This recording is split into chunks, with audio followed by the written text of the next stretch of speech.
Hello, કેમ છો દોસ્તો? આપને પાછા ભેગા થઈ ગયા છે મને સાંભળવા માટે. જે બોલું છું કંઈ નહીં, જે મને યોગ્ય લાગે છે હું બોલું છું. અને હું તમને જો મારા કાલની વાત શેર કરું કે જે મેં કાલે ગુજરાતીમાં વિડીયો અપલોડ કર્યો તો પહેલાં જ એમાં ખાલી 3 કલાકમાં ઓનલી 3 અવર્સમાં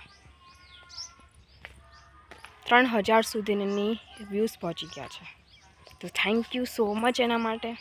જો મને આવી ખબર હોત તો હું ક્યારની ગુજરાતીમાં ચાલુ કરી મારા વિડીયો બનાવવાના. બટ મેં વિચાર્યું કંઈ નહીં, હવે બુદ્ધિ આવી ગઈ છે તો આપણે જે બી વાતચીત કરીશું એ આપણે ગુજરાતીમાં વાત કરીશું. And thank you for again એ બધા વ્યૂઝ માટે. બસ આવા જ પ્રેમ આપતા રહેજો ગાઈસ.